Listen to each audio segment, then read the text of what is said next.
Good morning, the higher place. Good morning, good morning, good morning. How are you today? I believe you're having a great time in the presence of God. Well, I just wanted to show you how I look on a Wednesday evening.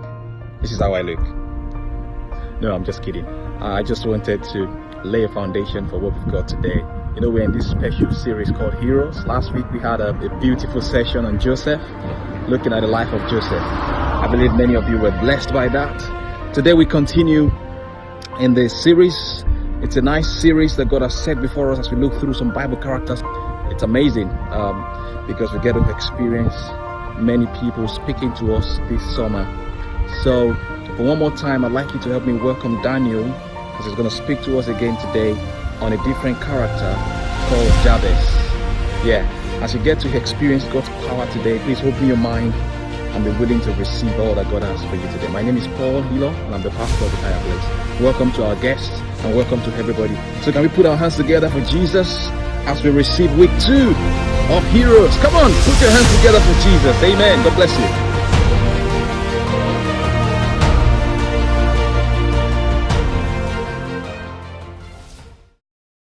Lord Jesus, we exalt your name. Thank you for this morning. We bless your name for all that you've done in our lives. Thank you for the first week of this series. Thank you for how you spoke to us about Joseph. Lord, I pray that as we examine another Bible character today, Lord, I pray that you speak to us in the name of Jesus. Let your word correct us. Let your word transform us. Let your word change us. Let your word shape our lives anew in the name of Jesus Christ. And let us all be blessed as a result of this. In Jesus' name I pray. Amen. Amen. Amen.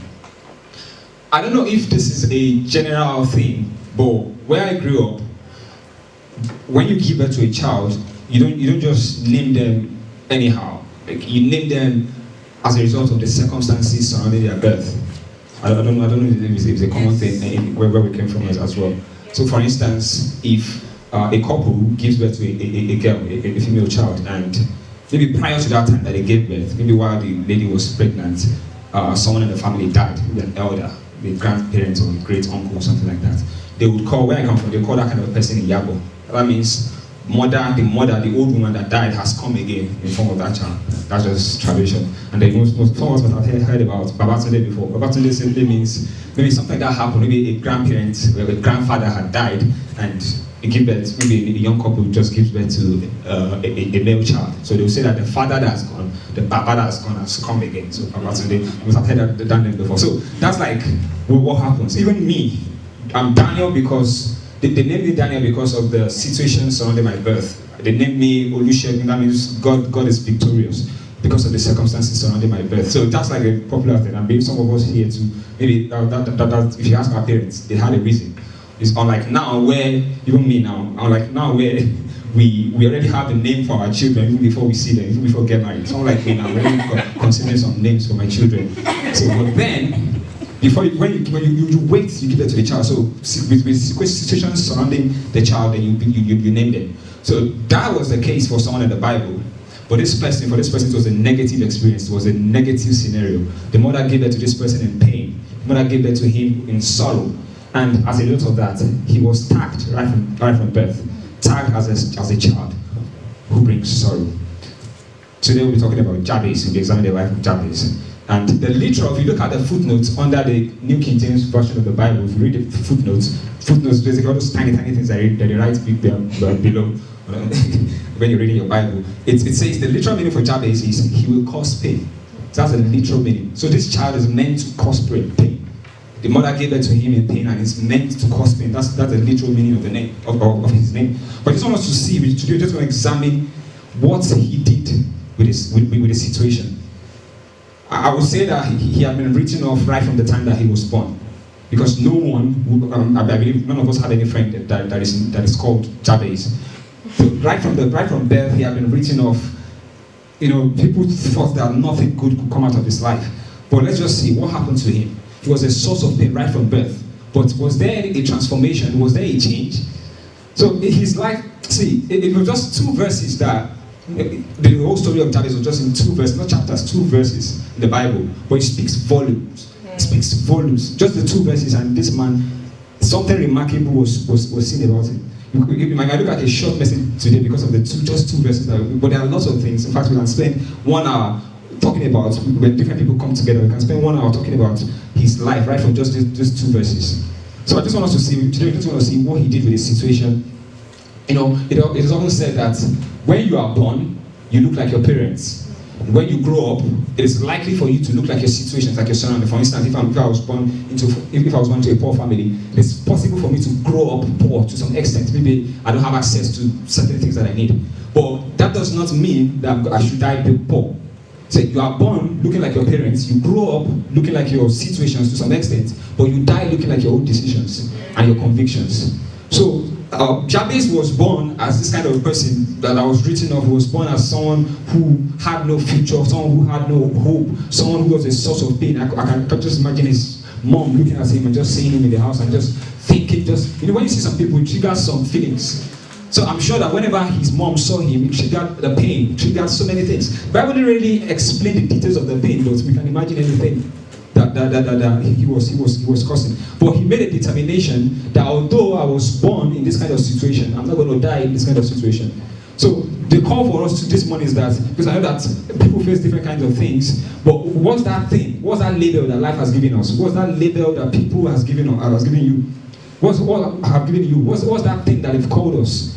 You know, there were some people when I was in secondary school that their teachers even told them. In fact, let's talk about Ben Carson. Ben Carson, they used to laugh at him in class. Ben Carson, by the way, was the first surgeon to separate Siamese twins, that's conjoined twins. They were joined at the head. Last week we were watching an operation like that, and Pastor David was asking me that, isn't that fascinating? I said it is, but someone did it before these people. He was the first person to do that kind of thing. But while he was in class, people used to laugh at him. He would get 0, maybe out of 100, probably he would get like 5 but they already knew it. If they said that, if they told them then that in class that someone failed, just one person failed, and all eyes would go to him that, of course, not you. Of course, it has to be this particular person. So he was tagged as a failure. But this was, look at him now. This person grew up.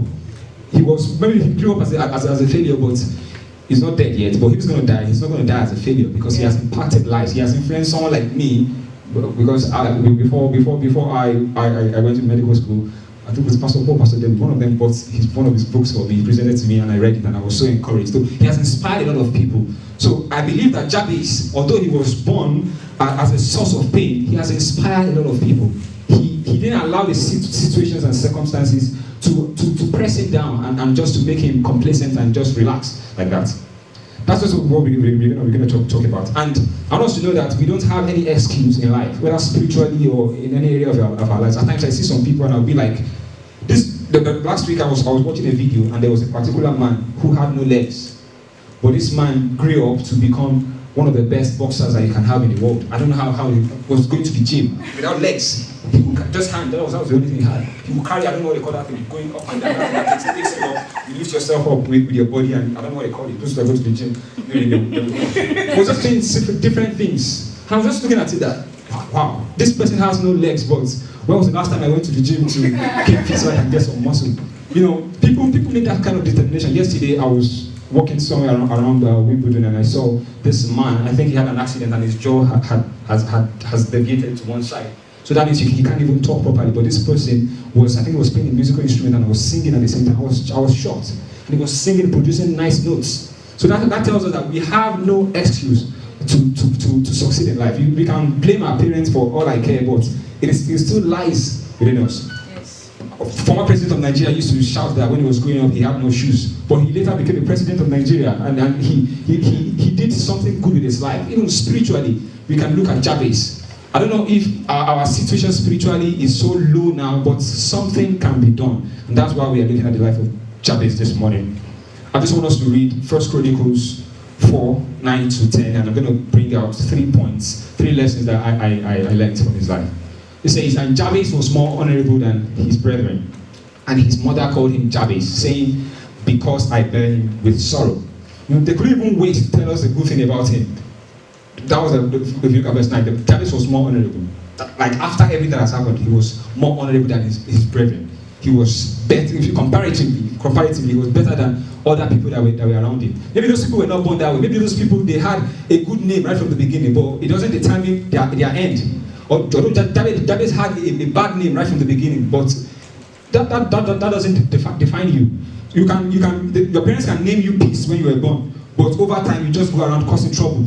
So some parents your parents can name you joy. I know you know some of those people. They can name you joy. Your name is joy, but you're always causing sadness in the life of people. So it's good to name a child very well, but at the same time it's much more important what the child does with his own life. They called him Jabez, but what did he do with it?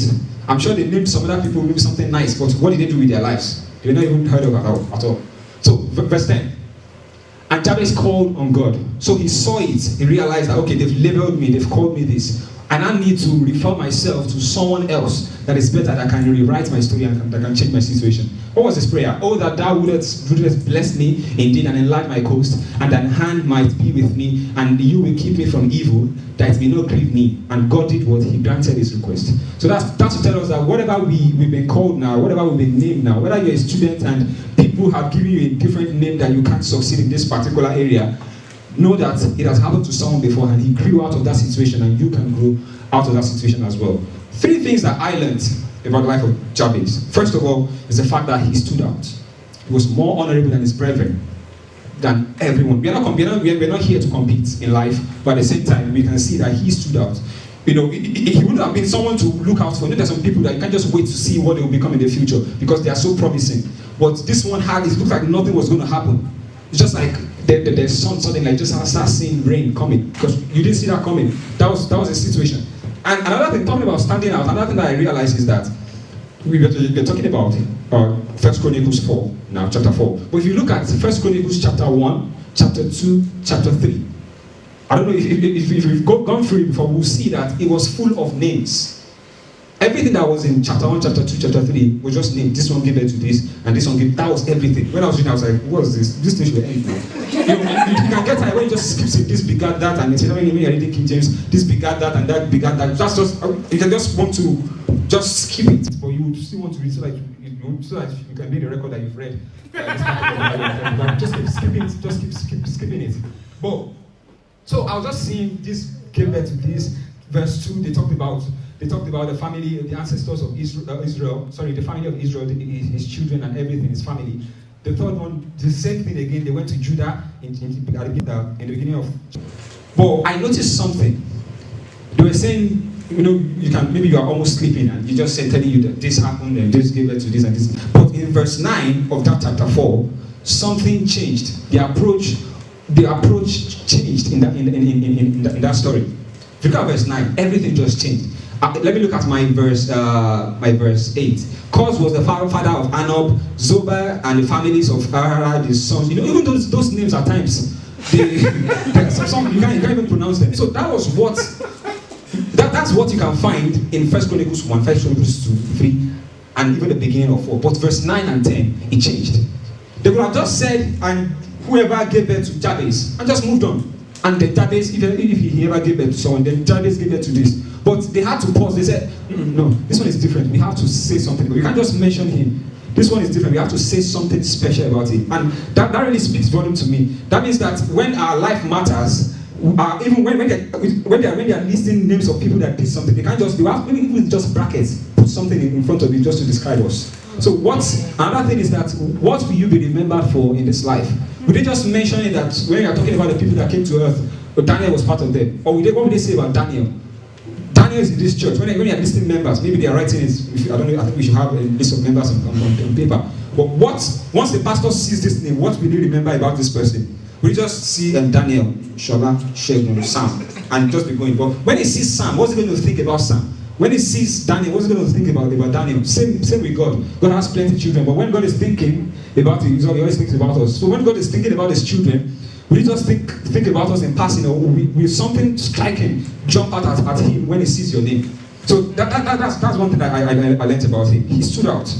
He stood out. The writer could not just mention the name and just pass. Why did he stand out? Why? That will lead me to my second point. He was a man of prayer.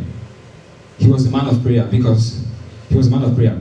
Verse 10 gave us the list of his prayers, everything that he said. He knew what was written in the Bible concerning him. Even though what was present physically is different from what is written in the Bible, but he had that understanding, he had that faith in God. He knew that, oh, yes, maybe this is what I can see now, but there is something more that has been written about me. So I have to go into the Bible, read that thing, and pray them into realization. I don't know what our lives look like now, but I want us to know that there's a promise for each and every one of us in the Bible. We go through circumstances or whatever it is that we are going through, whatever it is that our life looks like. I want us to know that there is something about us in the Bible. There is something about struggles. There is something about sickness. There is something about everything. So we can find everything that we need in the Bible. The problem is just that we have access to these things, but we don't use them effectively. We back in secondary school, we have some students that are poor. They can't get textbooks, but they just want to read. Meanwhile, there are people that are very, very rich, but they have, in fact, their parents buy lots of textbooks for them, but they don't use them. And those that are even poor, that don't have access to that book, will even be the ones that will even come first in the class. And those that have access to it, they come last. I hope you understand what I'm saying. Yeah. So here we have access to this. We've been given the word of God. It's just left to us to now use it. I'm not saying that you should cover the whole of the Bible in one day. Maybe verses you can start with. Key into it, look at what God has for you. If you are going through something, maybe speak to the pastor, let him give you words that are peculiar to your situation so that you can pray them to realization, just like Jabez did. Let's look at his prayers. Verse 10. I'm sorry, we'll have to go back to the slide where that verse is. Okay, that's it. And Jabez was more honorable. Verse 10, please. And Jabez called on God. So this is talking about his prayers. What did he say? He said, "Oh, that thou wouldest bless me indeed." So the first prayer that Jabez made was a prayer of blessing. He prayed for God to bless him. Let's look at some promises in the Bible that talks about blessings. He had an understanding of what had been written in the Bible concerning him, and he prayed about it. He prayed it into realization. He wasn't blessed, but let's look at Deuteronomy 28, 2-6 and verse 8. Blessings, talking about blessings. What did he pray for? The first thing he prayed for was blessing. That, oh God, that you will bless me, that you will change my situation. I don't look like I'm blessed now, but I know that it's been written concerning me in the Bible that you will bless me. So God, please bless me. That was what he said. You will experience all these blessings if you obey God. He obeyed God. Verse 3. Your towns and your fields will be blessed. Can we say amen to that? Amen. Your children and your crops will be blessed. Amen. The offspring of your herds and your flocks will be blessed. Amen. Most of us don't have flocks and herds, but that means everything that we have, your business will be blessed, your finances will be blessed. So when it looks like some things in our lives are not blessed, know that maybe we are doing something wrong, try to correct it and go back to the word of God and pray them to realization. Everything about you, everything around you will be blessed. Your children will be blessed. Your fruit baskets and bread boards will be blessed. Amen. Fruit baskets. What can we say that call that one out? That's like the womb. The basket that contains the fruit. Our fruit is our children. The womb, your womb is blessed. The kind of children that come out of your womb, they are blessed children. So you pray into them that you are coming out to become a blessed child. Wherever you go and whatever you do, you will be blessed. Everything you find, you lay your hands upon, will be blessed. But everything he laid his hands upon when he was born was not blessed. So he knew that something is wrong and something has to be done. So that was why he prayed the prayer of blessing. The Lord will guarantee a blessing on everything you do and will fill your storehouses with grain. The Lord your God will bless you in the land he is giving you. That's the promise that God gave the children of Israel. And it's part of them because he came from the clan of Judah. And he prayed that into his life. So whatever it is we are going to go into this, maybe we think that we've not received some blessing, but know that it is coming, it has come already, just that we are not aware of it enough. Just to key into it. Second thing that he did. Sorry, media, I'm going to have to stress you. It's been going back and forth. Sorry. The second one, we talked about blessing. Indeed, you will enlarge my coast. That's talking about expansion. He prayed for expansion. Let's look at Genesis 26:4. He prayed for an expansion, that God will enlarge his coast, that God will expand everything. I think our thing last year was expansion. So we can pray that for our church, that God will expand us numerically as a church, God will expand us spiritually, more importantly, as a church, that God will expand us financially as a church, God will expand the life of all our members, in that every area of their life will receive an expansion and experience an expansion. I will cause your descendants to become as numerous as the stars of the sky. Can you count them? No, it's not possible. So that's the expansion that we're talking about. And I will give them all these lands. And through your descendants, all the nations of the earth will be blessed. Amen. God wants to expand us. He wants to expand the territory of our families. But you can have access to something and may not know about it, that you have it. But this is to let us know that we have access to these things and we have them here. We have to put them into use. So if you are deficient of something, if it looks like you're deficient of something, maybe the supply is there already, but you are just the one that is not aware that you have this thing. Let's look at the third one. You have to go back to yeah, thank you. The third thing that he prayed about, and thy hand might be with me. When the hand of the Lord be with you, it comes upon you, every area of our lives will be blessed, every area of our lives will be transformed. It will show in our lives. Yes. The hand of God was upon Joseph that we talked about. Look at him. Everywhere he went through, the favor, he had the favor of God. So when the hand of the Lord is upon you, you will receive favor wherever you go. So it's a prayer. And I want us to always pray that God's presence, that's the hand of God is talking about the presence of God.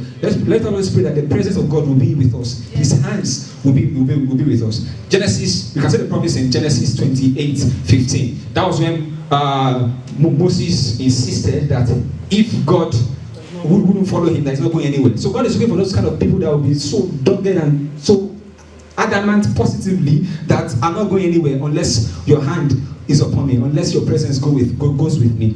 You know, we should be a carrier of the presence of God anywhere we go. So it looks like the presence of God was not with him. It looked like the hand of God was not with him, but he prayed it into realization and actualization that God, please put your hand upon me so that these people that are saying bad things about me, they can begin to see that something has changed. You know, when the hand of the Lord comes upon you, there will be a change in your life. People that have known you to be something else before, they will see you again and they'll be like, what happened? And you know that there's been a change. Maybe it was the hand of someone else that was upon you, but now it's the hand of God, the Lord, that is upon me. What's more, I am with you, and I will protect you wherever you go. One day, I will bring you back to this land. I will not leave you until I have finished giving you everything that I have given you, that I have promised you. I will not leave you. God is saying that He's not going to leave us. I just want us to know, because God is here, but we may not be aware that He's here. God is in our lives, but we'll not be aware that He's in our lives. So we just have to have that understanding, just like Jabez did. He had an understanding that God has to be with me. God is with me. So he prayed it into actualization. The fourth prayer that he prayed. First one was blessing, second was expansion, third one was the prayer of the presence of God, or the hand of God, and the last one was prayer of protection. He said that thou wouldest keep me from evil, that it may not grieve me. Keep me from evil. Protect me. Protection. Protection from the enemy, protection from the attacks of the enemy, because as Christians, the highest candidates or the highest people at the top of the list of the devil are Christians. Yes. Because it's someone that is a terror, that is a threat to your kingdom, to your own side, that you attack. That's right. You those that are with him already, or those that have not accepted Christ into their lives, those that are just there, he has nothing to do with them. He has them already, so why should you disturb them? It's the people that are causing problems, people that are spreading the gospel. Those are the ones that will face with challenges the most. Well, let me just talk about. There was a time that Nigeria played against Argentina, and if you know Argentina, you know that there's this man, this short guy that really plays a lot here. In fact, he has won the best player in the world award about 5 times or so. That's talking about Lionel Messi. So prior to the match, the coach of Nigerian football team, he organized some special defenders. He administered them to this guy that you should be in charge of him. And you see a lot of people, when he's holding the ball, you see a lot of people frolicking around him, just trying to disturb, because they know that he's a threat to the team. He's a terror. He's the best in the team. There are some other people that just hold the ball and they'll just be straying to them from afar. But when this one holds the ball, everyone goes to him because they know that there's something special about this. That's what happens. The devil is attacking us. He's attacking you. He's attacking Christians because he knows that we have something in our lives that we can use to destroy his kingdom. So, of course, it makes sense. That's why. So, but just the problem is just that when we go through these things, we don't understand it to some extent. It may not be very, very easy, but we just chicken out at times and allow situations to sway us away. But that is not what God wants. He asked for the prayer of protection, that God will protect him. Yes. Isaiah 43, 1-2. But now, O Jacob, listen to the Lord who created you. O Israel, the one who formed you says, do not be afraid, for I have ransomed you. I have called you by my name. I have called you by name. You are mine. Okay, now, what if I've been praying and my prayers have not been answered? Because I know that's a problem that most of us, that's a question that most of us have. We don't understand why these things happen. We just pray about it. It looks so easy to talk about praying and everything. But I want us to know that, because even I've spoken to different people and I've noticed that a lot of people who live the faith, they live because of problems, they live because of challenges.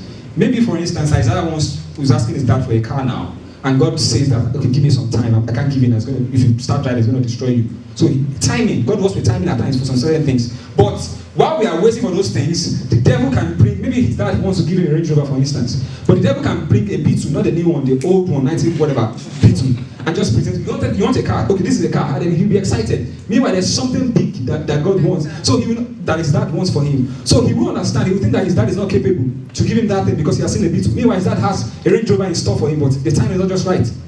So that is what the devil does. He gives us some things just to discredit God in our lives. Just so that it will look like God is not good enough. So that it will look like God is not capable, but I am the one that can give you. So, and what is giving us is just one rubbish thing like that can even destroy, that will even destroy us eventually.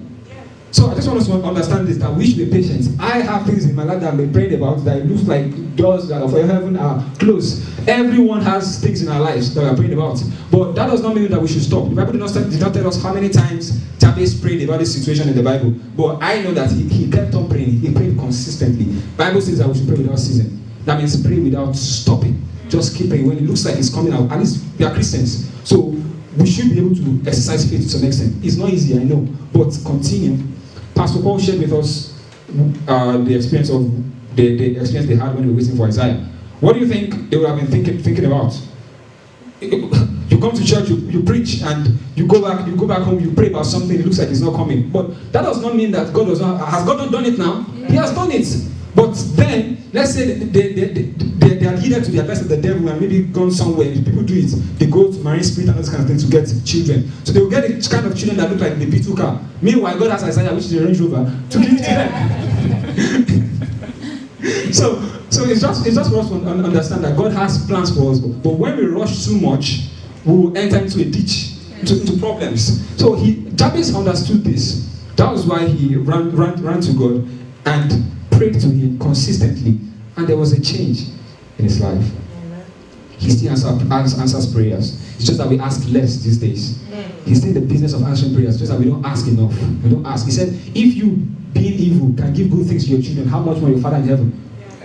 Human beings are as we flawed people. If you know how to give, at times when he shares the dreams that he has for his child with me, I always feel like having my own child very soon too. So if we are just mere humans and we have these plans, we save up for our children, we have great plans for them. If we have the side of how much more God.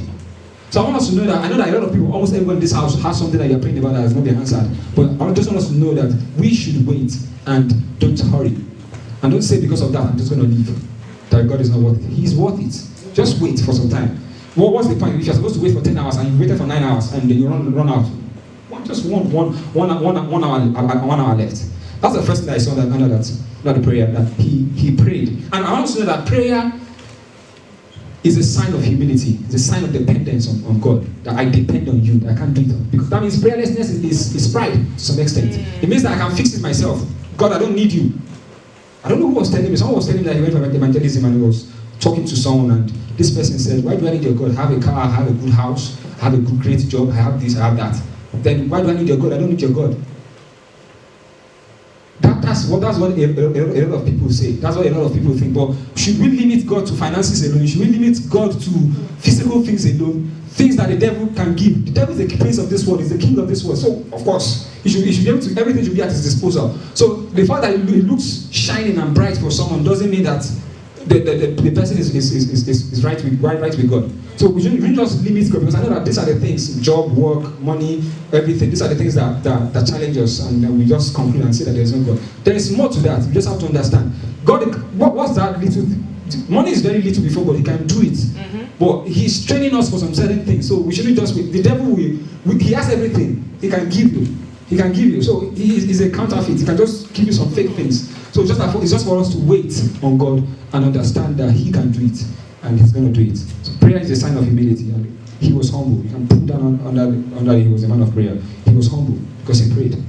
And they always say that, show me a man that kneels before God, and I will show you a man who can stand before any man. If you kneel before God in prayer, you can stand before anybody in any situation. You can stand tall in any situation.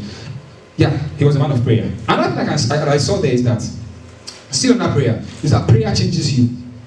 Prayer transforms you. Prayer changes your situation. Prayer changes your prayer changes your life, your circumstance, your story. It can transform everything about you. Let's see something in Luke 9:29, talking about Jesus. Something that happened to Jesus when he prayed. Now I'm talking about prayer. Prayer changes you. Yeah. And as he was praying, the appearance of his face was transformed, and his clothes became dazzling white. This was what happened when Jesus was praying. But this may not happen physically, that your eyes will change and everything will start sparkling. But it changes you on the inside. Prayer renews you. It brings out a different version of you. It brings out a new breed of a Christian. Things that we were struggling with before, we see that we don't struggle with those things anymore. So just want to know, prayer changed Jabez, and prayer can change us as well. First point, I talked about the fact that he stood out. 1 Corinthians 1, 1 Corinthians 2, just names, 3 names. But something happened. They couldn't just wait to talk about him. That's the first one. Secondly, I talked about the fact that he was a man of prayer, and I said prayer shows that we are humble before God. It shows dependence on God. And thirdly, which is going to be the third point and the last one today, he wasn't complacent. Wasn't complacent. Complacency basically means uncritical satisfaction. Yeah. It's not really contentment. There's a difference between contentment and complacency. When you're contented with something, what God has given you, you appreciate Him for it. But complacency sets in when you just stay there and you just feel like I've arrived and you don't want to go again. He wasn't complacent with the situation. He understood that there should be more. Or when we had an anniversary, the man of God talked about there is more. So he understood that there is more. There was more in his life that God would do. He had understanding, and he moved towards that.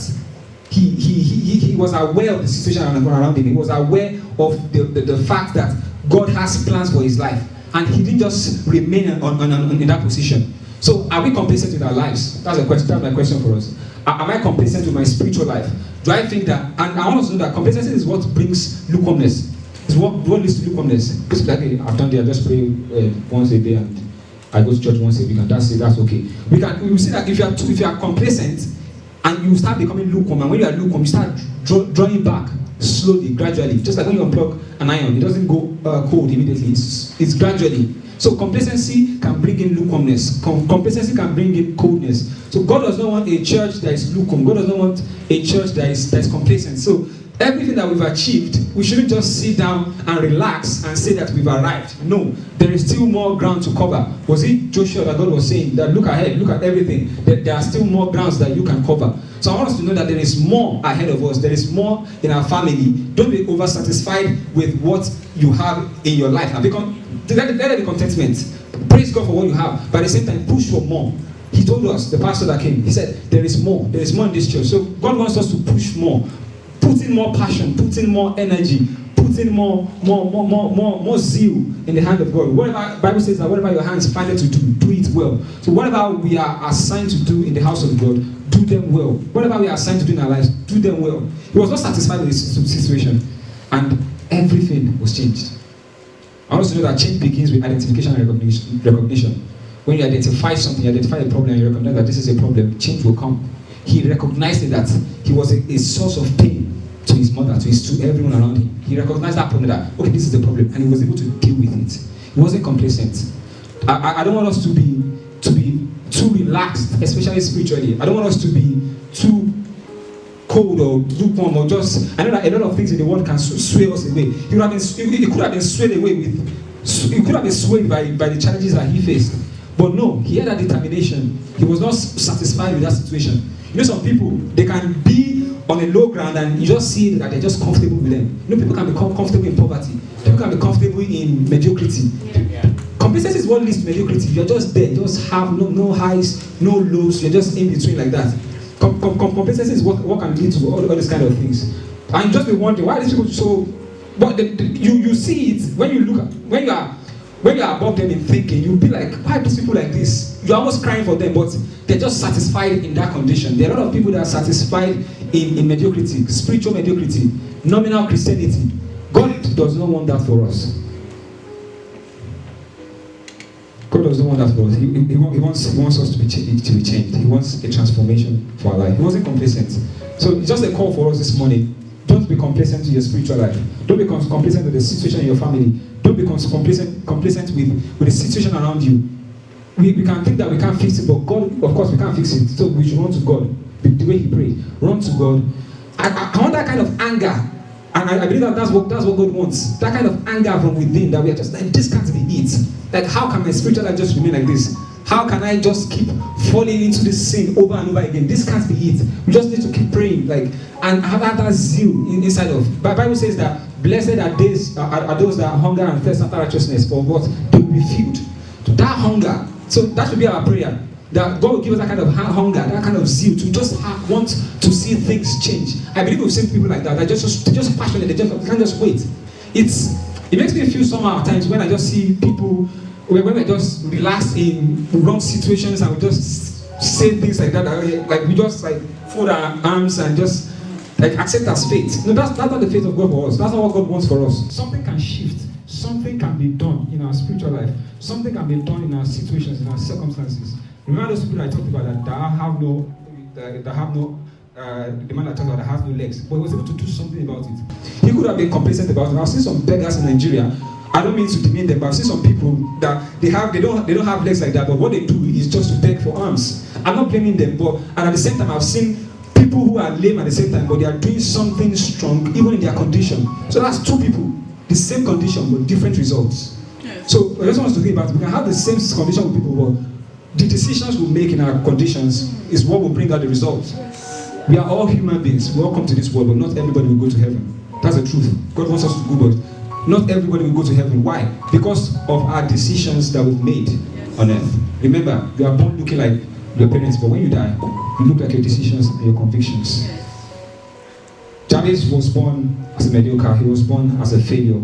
But he had this anger on the inside, and no, this can't be it. Pastor Paul, me and Pastor Paul were talking this week, and he was telling me about how he saw some things that were not going right in church, the way church was being done in some places where we come from. And he had that passion that no, this has to change. Some people could have just settled and just say, okay, this is the status quo. So God doesn't want us to conform to the status quo, the way things are. He wants us to have that. I don't know. I can keep stressing this thing. I don't know how I can just keep stressing that. That's kind of passion on the inside that, no, I can't just remain like this. I can't just be doing slow with God. Like, something has to shift on my inside, and it comes with prayer. And if you know someone that you've been talking to and this person does not seem to understand yet, pray. Let's come together and pray for the person so that if there will be an outbreak of revival in our church, there will be an outbreak of revival in our lives. So there's something that we can do about it. We can speak this thing into realization. We can speak it into actualization. Yeah. As I close, I just want us to read Ezekiel 37. Sorry if I'm taking time. Just want to read that. I want us to pray now. And but before we pray, we're just going to pray with this Bible verse. This is the revelation that God showed Prophet Ezekiel about the land of Israel. If you know the story, you know that they were taken into captivity. A lot of bad things were happening to Israel. Israel that was once a bright nation turned into a nation that is being mocked. We can say that there are situations kind of similar to that of Jabez. They were being mocked. That nations were, we see prophets crying to God so that he will not allow people whom they defeated before to come and be mocking them. That where's your God now? So that people will not come and be asking that where's your God. So a lot of people prayed, just like Jabez prayed for Israel, and God showed Ezekiel this revelation of what he was going to do. We just pray with that, but we'll read before that. The Lord took hold of me, and I was carried away by the Spirit of the Lord to a valley filled with bones, just bones, lifeless. He led me all around among the bones that covered the valley floor. They were scattered everywhere across the ground and were completely dried out bones. So this is talking about people that have died in the revelation, people that have died. So that's what at what stage is that situation in our lives now? At what stage is my spiritual life now? Does it look like I'm dead spiritually, that I'm not only am I dead, but I've disintegrated into bones. My flesh is gone, everything is gone. God can revive everything. Verse 3. Then he asked me, Son of man, can these bones come living again? Can it come? Bones. Not even just corpse or skeleton. Bones. Parts scattered. How possible can that be? Impossible situation. So that tells me that what's that impossible situation in our lives that looks like their bones already are dead? What's that impossible situation in our church, in our personal lives, in our families that looks like nothing will happen again? Something can happen.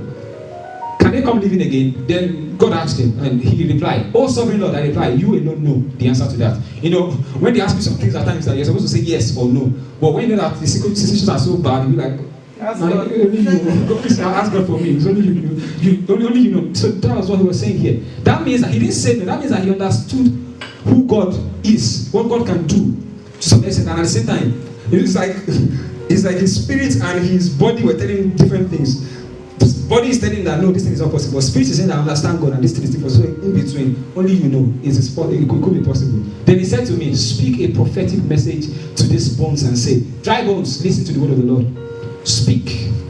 Tell you what, Jabez spoke into his situation. God wants us to speak into our situation, speak into our lives, speak into our spiritual life. That Daniel, you can't remain like this. You can't remain stagnant spiritually. You can't just remain. You can't remain lukewarm. You can't remain cold as a Christian. God wants something. Just speak into your life. This is what. So speak. God gave him the authority to speak. So God has given us the authority to speak. He said, life and death comes in the line in the tongue. So speak it. God has given you that power. Speak it in the name of Jesus. Speak. This is what the sovereign Lord says. Look, I'm going to put breath into you. So he's speaking to that situation now. So we can just begin to speak into that situation in our lives. This is what God is saying. I'm going to put breath into you and make you live again. He said it. I will put flesh on the bones, muscles, and you will be covered with skin. I will put breath into you and you will come to life. Then you will know that I am the Lord. Verse 7. So what did he do? What did he do? He spoke into his situation. He spoke into his situation. God is saying that you should speak, but there's a command to speak, but the problem is that a lot of people don't speak. There's a command to speak, but we see people speaking into their situation and we become jealous of them. Anyone that something is working for, that means the person has put in hard work, whether spiritually or anything. Look at it. Just most of genuine success, people that are successful in this world, there are people that have put in hard work, effort. Any marriage that is working is hard, is a result of hard work. Pastor Paul said that if you see the grass greener on the other side, carry your watering can, start watering your own because they've worked into it. So if you see any good marriage, people have worked into it. If you see any great students, people have studied hard. And that's why it's working for them. There's no point to be jealous. You can do it as well if you put in the effort. So I spoke. People are speaking. You speak as well. I spoke this message just as he told me. Suddenly as I spoke, something began to change. Began to happen. He spoke this word and there was a shift. Just the way Jabez spoke, and there was a change in his life. Something is beginning to happen here. Suddenly as I spoke, there was a rattling noise all across the valleys. Remember, these things were not just skeletons, they were not corpses. The bones scattered, maybe the femur here, the humerus here, different bones scattered all around, scattered, different bones scattered all around. But something began to happen. There was a noise. Can you imagine, maybe just noise, the bones coming together, joining, because of the power of the tongue. Because, now imagine, this is one person talking. What will not happen if two people come together and agree? The Bible says that if two of you agree as touching one thing, what will happen? It will be done, to be established. So what will not happen if you come together as a church and now agree on a particular situation? We agree on the situation of the city of London and say that something can be changed, something can happen. It's gonna, if one person can achieve this, then all of us, we can achieve even more, much more. Suddenly as I spoke, there was a rattling noise all across the valley. The bones of each body came together. The bones came together and attacked themselves. They attach. So situations can align themselves in our lives. When we speak into them, situations will align and attach themselves as complete skeletons. Yeah, there's a progress. Something that happened. Bones, they've come together. But the problem is that a lot of people stop at this stage. Yeah, there's improvement. Before my life, I was never a Christian at all. But now I've accepted going to my life. But I still pick some other things that I used to do before. Just that I'm a Christian by name, nominal Christianity. But something can still happen. That's just the skeleton face. Maybe it looks like something has worked a little bit, but there's still more. He told us already, the pastor. There is still more. Something can still happen again. Something can still happen again. Then let's see. Then as I watched, what happened? Muscles and flesh formed over the bones. So we've left the skeleton phase now to the state of muscles and bones coming together. So when muscles and bones come into something, into a skeleton, what will it be called? Sorry, muscles and flesh, when they come together, what will it be called? Corpse. It's still not living, it's still dead. It's still dead. But something has happened, there's been a transformation, but it's still dead. So more effort still needs to be put. So I don't know what stage that we are in our lives now, but something can still be done. There can still be an extra thing that will be done. Their skin formed to cover their bodies, but they still had no breath in them. There's a progress, but that is not the end. God still wants more. I've improved, I've advanced, I've taken a few steps, but there are still more steps to take. There are still more grounds to cover. God still wants more. Then he said to me, speak again. He could have said, I've spoken before. That's why we complain that I've been praying about this thing. I've prayed, but nothing seems to be happening. He's saying, speak again, speak it again. He said, pray without ceasing. So don't stop, speak it again. Then he said to me, speak a prophetic message to the winds, son of man. Speak a prophetic message and say, this is what the sovereign Lord says. Come, O breath. Breath is needed now. O breath from the four winds, wherever you are, breathe into these dead bodies so they will live again. So this kind of prayer that God wants us to pray, that God will bring his breath into our lives. God will bring his breath into our church. Yeah, we've tried. We are 3 years, we've done some things, but there can still be more. We still need more of the breath of God upon our lives. Yes, the wayward child has turned to God, but he's still doing some wrong things. The breath of God can still come in. Yes, I've made few steps in life. I've taken few steps. There seems to be improvement, but we still need the breath of God in our circumstance. So I spoke the message as he commanded me, obedience. You know, prayer is even obedience, because Bible says I should pray. So when we pray, that means we are even obeying God, and we reap the fruits of obedience. As he commanded me, and breath came into their bodies. The breath came. It will come when we speak. But if he had stopped there, he was, I've done it before. This breath wouldn't have come.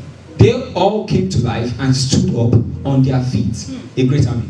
A great army. Let's see. Who these bones that we're seeing, what do they represent? What were they? Then he said to me, son of man, these bones represent the people of Israel. They are saying, we have become old, dry bones, and all hope is gone. This is the situation. Our nation is finished. Does it look like our family is finished? Does it look like my life is finished? Does it look like every aspect of my life is finished? Like nothing. Someone was telling the report of someone. The person has tried different exams and just been failing. The person said she feels like she's stuck now. That person has failed about 4 exams within 2 years, just stuck on a position. Nothing seems to be happening. But it can look like we are stuck in a situation. It can look like we are stuck. But we can command the breath of God to come. Remember, when we command, it will not happen immediately. But just keep consistency. Just keep doing it. Then something can happen. Therefore, prophesy to them and say, this is what the sovereign Lord says. Oh my people, I will cause your graves of exile and cause you to rise again. That's the promise of God. Then I will bring you back to the land of Israel. So basically, this is talking about the children of Israel. A revelation to describe their situation. So this wants us to picture that in our lives now. At what stage is our life now? Is it the skeleton phase? Is it the corpse phase? Is it the dry bones phase? Just so that God can breathe his breath upon us. He can cause those bones to come together. He can put flesh upon sinews, joints, ligaments. He can bring everything together and even put flesh upon it and breathe his life upon our situation. So that's what God can do. He's capable of doing it. Jabez understood this. Let's say his situation was like this. Maybe it was like a dead bone. He was even from the time he was born. It was from the time he was born. But something shifted. Something happened. Jabez prayed. He was a man of prayer. He wasn't complacent. I don't want to have that kind of anger, like holy anger. If there's anything like that, is a good anger, kind of anger that we are not just satisfied with it. We are not just complacent with the situation. That this thing has to shift. There has to be a change in our situation. There has to be a change in our church. There has to be a change in this city. There has to be a change. When we see people going astray, that there will just be this kind of passion, this kind of feeling that is so strong within us that God wants something to shift. He wasn't complacent. He was given to prayer, and he stood out. I just want us to pray now. Maybe we can rise up a little bit and just pray into our situation. Whatever you've learned about the life of Jabez, the way he prayed. Pray to God. Talk to God. Say something to God about your life. That God, this cannot be it. This cannot be it spiritually. This cannot be it in terms of my finances, in terms of my situation. Something has to shift. Something has to change. Remember, prayer can change you. Prayer changes a man. When you pray, things begin to change. Even when it doesn't look like things are changing yet, you just keep praying. Something can happen. Just pray and talk to God. What's that thing that represents a dry bone in your life?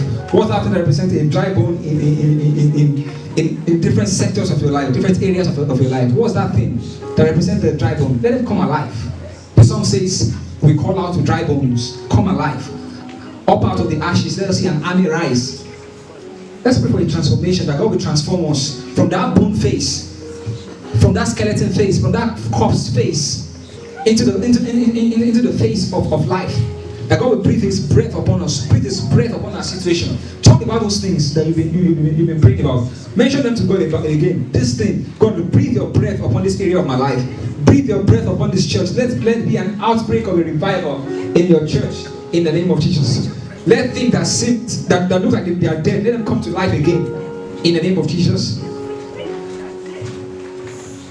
Jabez was given to prayer. He was a man of prayer. He wasn't complacent. He wasn't overly satisfied with his circumstances, and something changed. He stood out. Because of that, because of his action, because of the reaction, he stood out. He stood out of the crowd. Let's pray so that this church will stand out. Let's pray so that we can stand out, so that our lives can stand out. Even as Christians, that we can stand out and stand for God. Enough of mediocrity, enough of complacency, enough of lukewarmness. That is not what God wants for us. He wants there to be a shift. There are people serving God passionately. God wants us to serve Him passionately too. Not just faking it, no, but genuinely that it comes from the inside. That passion is just so strong on the inside for us that we just want to serve God. We just want to love God. We just want to live the whole of our lives for God. Whatever your hands find it to do, do it well. That we just want to do everything. Coming to church, we want to do it very well. We want to be on time. We want to be here on time. We want to be passionate about everything we do. We want to serve God. We want to serve the community with love, with passion. That passion will just come into us. That's for transformation of our situation, transformation of our lives. That there will be a transformation that will metamorphosize into a greater level, a greater dimension of us. The motto of this church is to transform ordinary people into passionate followers of Jesus. That anything that seems to be ordinary in our lives, that God will bring His passion upon our lives. That will be transformed. There will be a change. There will be a shift in our lives. There will be a shift in this church. We've learned that there is more. There can be more. We can know that there is more and still not do anything about it. But we can do something. God wants us to do something about it. There is more.